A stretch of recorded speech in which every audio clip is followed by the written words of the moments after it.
Welcome, one and all. My name is Anna Lempriere. I work for the Cornwall Memory Cafe Network, supporting carers and people living with dementia to access services, make referrals, and really help them find a way to get more support. This is part of Disability Cornwall, and we've decided to create this podcast interviewing experts and people with lived experience on dementia to be able to share all sorts of interesting and informative and supportive information. So sit back and enjoy, and also share the podcast with your friends. It's relaxed and inclusive and welcoming, and thank you for listening. Welcome, everybody. It is such an honour today to have Louise Brown here with me. I'm Anna Lempriere, your podcast host, and as part of Disability Cornwall, we've created a podcast for the Cornwall Memory Cafe Network, and we're interviewing all sorts of people, experts in their field, people with lived experience, to give you as much information as possible about all the potentialities of living with dementia, being a carer, and all the things that you might need to know about and consider on the dementia pathway.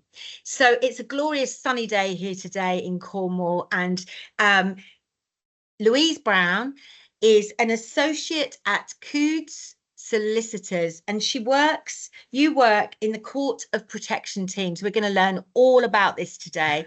Thank you for your time, Louise. Thanks for having me. Oh, it's wonderful. So let's start then. We're going to talk today about power of attorney and mental capacity and what that actually means.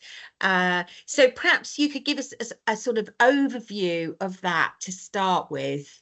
Okay, so lasting powers of attorney are a legal document that you can create to appoint someone as your attorney to help you make decisions or on your behalf if you can't make them yourself. So you can make lasting powers of attorney whilst you have mental capacity. And it is important to say that particularly with people that have had a diagnosis of dementia, that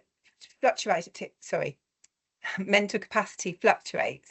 So it does mean that actually on one day you might not feel that you're able to discuss lasting powers of attorney, but the next you are, and that's fine. So long as you make those powers of attorney at the right time, you can put them away, and you might not want to use them straight away, but they are a document that you could put away like an insurance policy. And then if you feel that you're starting to struggle, particularly with your finances, you can use them and ask your attorneys to give you a hand. Amazing. So let's start with the questions then, because straight away two have come up, which is, so this power of attorney is somebody that you trust, somebody that you love, that would either look after your finances or help you make decisions on your behalf for your health, that you set up before. And so can you tell us a little bit more about that? Yeah, so there's two different types of lasting powers of attorney, and they are very different documents. So the first one is property and finances, and that is one that you can register straight away with the Office of the Public Guardian and use straight away if you choose to. And that's to help you make decisions about your money and your property, managing your bank accounts, paying your bills, etc. So your attorneys can help you straight away with that one if you give your consent. So they can't just start acting without talking to you about it. So it's very much you being in control and choosing the people that you think would be relevant, sort of appropriate to your needs and act in your best interests. And it can be family members, or it might be that you feel you don't have family members that are appropriate to manage your finances. So you may have other people in mind. With the health and welfare lasting powers of attorney, that's a document that can be used for your attorneys to make decisions about your care. It might be where you're going to live, or it might be whilst you're unconscious and a doctor needs to decide which antibiotic to give you. It could be quite a wide range of decisions, but it can only be used when you don't have the mental capacity to make those decisions. And again, it can be something you can just put away and hope that you'll never use, but it's there in the background. So again, it may be that the attorneys you choose for that document are actually quite different to the ones on your property and finances, because it's it's quite an emotional roller coaster for attorneys to have to make decisions on behalf of somebody. So it may be that you choose family members that are going to think about your best interest, not their own, and that because it's quite difficult to do. So two very different documents, and also you can have very different attorneys. Yes. So, and of course, this power of attorney, these two documents are created, and you said it yourself really beautifully around, these are your desires and wants. So a solicitor supports you in articulating the needs that you have, whether that is with your finances and your desires of what you would do with your finances and how you would like to spend your money, or what you would do with your home if certain circumstances happened or other circumstances happened. Yeah. And the same with your health. Yes. And just to reiterate, because I think some people might sort of feel, I know when it's a married couple, what I've noticed when it's a married couple is that perhaps one, and sorry, it's usually the husband is, in the old school, in the old way, it's usually the husband that's held the purse strings.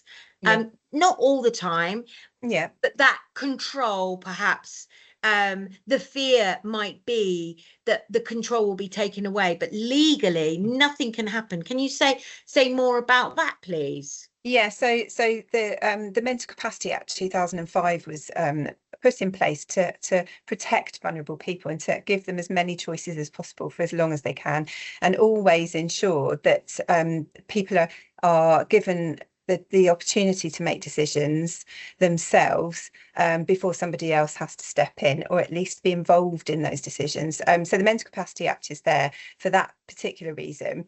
And yes, your attorneys must take your consent before they make any decisions, and there should always be discussions around any decisions made about your finances.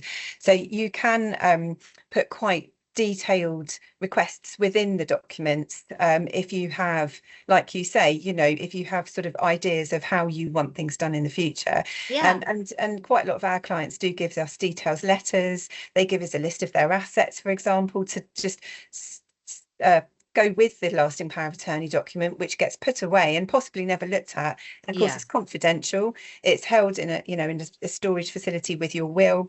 But it just means that then if that lasting power of attorney document does need to be used, and it's given to attorneys, they have some guidance on what your wishes and feelings were when you had mental capacity.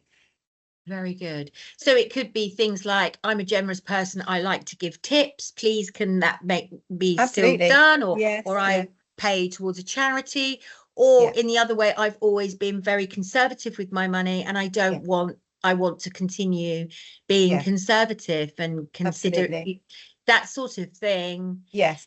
Yeah, the wishes are the feelings of somebody, and the way that they've chosen to live their lives is really important, and that's what your attorneys always need to take into consideration. Wonderful. And then just to put into my terms, sort of laywoman's terms, is no one can take that control of your money, your home, or the other side of your health and make decisions on your behalf, whether you're going into a care home or what you're doing, unless it is really fully deemed that you don't have capacity. So really, this is a safeguarding thing for yourself, which you've said a few times is it may never be used. Yes, that's right. And that is quite a good time to bring up as well that, people always associate powers of attorney for older people, for elderly people, and or when they become sick. And actually anyone over the the age of 18 can have lasting powers of attorney. So again, yes, it can be something you can just put in place and put away. Obviously, if your circumstances change, then it's always worth reviewing the document and Yeah. making sure that the people that you chose at that time are still appropriate. You know, if there's a change in your circumstances to do with your family members, or you've moved house and you don't live in the same area anymore, so it's always worth reviewing the document just to make sure you've made those choices appropriate to you now. But yeah, there's no reason why anyone over the age of 18 can't do one. Okay, so then I've got two more questions that have come from that. Let's imagine then that how do we get to a point where we decide, actually, of course, with you know, if it is somebody living with dementia, how do we get to the point then where we decide, okay, power of attorney is now going to start acting on behalf? Well, again, we were discussing before the podcast that you know, I have clients who have full mental capacity. They are perfectly capable of making decisions, but they struggle with their paperwork. So it's their decision to call me and say, can you help me now? Because I've put this power of attorney in place, and they've appointed us as attorneys. And it's the same, it goes the same with if you've appointed family members. It's a decision that you make for yourself if you still have mental capacity, and say, I need some support now, can you start to help me do that? And the attorneys can be registered on your bank account, and you can go to the bank and say, I want this registered on my bank account now, but I still want to make sure that I'm still paying my bills myself as well, and that I'm fully involved. So the bank can be informed exactly what the situation is. Likewise, if someone has lost mental capacity, it needs to be proven that they have, and there are best interest meetings around that, usually with social workers and medical professionals. So at that point, it's usually a group decision on when somebody has lost the mental capacity to make decisions for themselves, and that's when the attorneys can step in. That's so interesting and really useful. Okay, so I've got another question. Is it illegal if you are a family member, say as the, you know, the daughter of my mummy, my lovely mum, let's say that she hasn't got power of attorney, but I am helping her out, and I can go to the cash machine, get some cash out for her, you know, I'll do online banking for her, that sort of thing. Is that illegal? It's not advisable, and you know, but it is obviously very common that people just want their child or whoever it is that helps them to pop down and get cash in, etc. And what I would advise people to do, if at that stage, you know, there isn't a lasting power of attorney in place, is for that person to go to the bank and say, I'd like to appoint my daughter as a third party on my bank account, and the bank will do that. So long as that person has still got mental capacity, then the bank will allow somebody else to have a third party access to their account. And they actually, a lot of the banks do a card which is appropriate to that. So that third party, like you, for your mum, could have a card which is attached to your mum's account, and then the bank know that your mum has given permission for you to be part of that. So that's what I would always advise, is that you know, that person, your mum, essentially goes and speaks to the bank and tells them that's what I want to happen. So, and that doesn't necessarily, that goes with somebody that could be a PA or something like that, where a PA is being asked, could you go and get some cash out for me? So really that's illegal. Would you say that's? I'd say I wouldn't be doing that. But there are a lot of options now with, for instance, there's an online platform that we actually use now for our clients, specifically for carers, attorneys, deputies, people that are acting for somebody else, and you can get carers accounts and budget accounts, where a carer who goes every day, maybe once or twice a day, and goes out to do some shopping, has a card that's specifically for that purpose, for a pool of money, where it can be kind of watched, and there can be a cap on how much money is in there. So there's quite a lot of options out there now. It's avoidable is the answer. That's really good to know. And I know that Disability Cornwall has something called PAMAS. I think it's PAMAS. And they can manage people's money for them as well, Yeah. especially if they're receiving money from adult social care, for example, for their Yes. care, Yeah. that sort of thing. So there's lots of options out there. There are, But yeah. it is wise, as what I'm receiving is it's wise to do it as officially as possible. Absolutely. Yeah. Yeah. Great. Okay. So then my next question, and I think this we might be the last one, but maybe I'll have another one from what you share with me now. So what happens if you're somebody that doesn't have family around them, that doesn't, maybe they don't have a power of attorney and then they need one, or they Yeah. need somebody that something changes and they really need that help. What happens then? So if somebody still has the mental capacity to do that, then obviously they can do a lasting power of attorney, and a social worker will advise that. We have a lot of referrals from Cornwall Okay. Council adult social care who say, I've got a lady here who lives on her own and needs support. She has mental capacity. Can you help her do a power of attorney? Okay. And so we have quite a lot of links with adult social care for those purposes, people that don't have support at home. And so they can choose to appoint professionals to act on their behalf, but obviously with them, like I said, a lot of my Yes. clients have mental capacity. So that's one option, or it could be somebody they've known a very long time, an accountant, anything like that, really. If they've lost the mental capacity to do powers of attorney, and that is quite a common thing, we have a lot of referrals from adult social care who say, we have a person here, we have assessed them, we don't think they have the mental capacity to make decisions about their finances. Then that is when we have to apply for what's called deputyship, and that's through the Court of Protection, and that is for people that don't have mental capacity. So it's a slightly sort of more onerous paperwork exercise, and more expensive, because it's through the court, but it means that a court order is issued naming someone to act on that person's behalf. And again, it's for good reason. It means that that person has to account to the court, and always try to involve the person in the decisions, but ultimately manages their money for them. Okay, I understand. So it's so this deputyship person, that would be their role, that's their job, that's their usually it's their work, or they're an accountant or somebody that's official and sort of understands. Well, they can be a family member. So you Okay. could be your mum's deputy, for example. So if your mum Yeah. didn't have the capacity to make powers of attorney, then you could apply to the court Got you. and be her deputy, because she doesn't have mental capacity. So again, it can be anybody appropriate to that person. Perfect. Anything else? What else came through for me from that? So yeah, usually then that deputyship would be acknowledged that it was needed, whether that was through adult social care or through a doctor learning about this person that was vulnerable, and then the professionals would sort of step in to say, okay, we need someone to take care of their choices. Person's finances.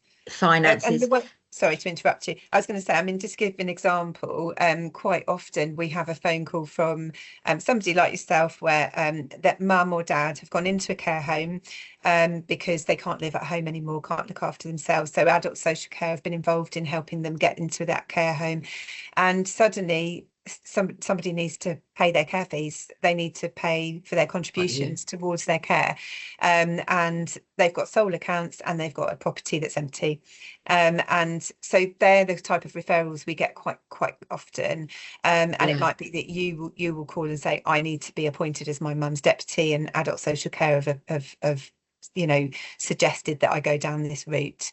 So that's quite often the situation. Or somebody does live at home and has a care package in place and is coping quite well physically, but they don't have the mental capacity to manage their finances, and they haven't done powers of attorney. So you need to apply to be their deputy. That's amazing. Thank you, Louise. So is there anything else I've forgotten or we haven't thought of that we would share as a final a final piece, I suppose. Maybe my question would be, how do we start the ball rolling? So people that are listening going, yes, we've been talking about this, I'm going to do it. What are the options they can do to make it happen? So with lasting powers of attorney, you can do them yourself online, and if you look on the government website, they give you sort of the documents to fill in, and the Office of the Public Guardian at the moment are working to make it much easier online as well. There are certain roles within a lasting power of attorney. So you've got they would call you the donor, which is an odd word, but you're the donor, you're the person making the powers of attorney. You would then need witnesses to your signature. You would need somebody called a certificate provider, and that's the person who is signing to say they think that you're doing this under no duress, that you understand what you're doing and that you have mental capacity. And then you've got your attorneys. So there's quite a few people to have to sign these documents and have their signatures witnessed, and the witnesses can't be attorneys, etc.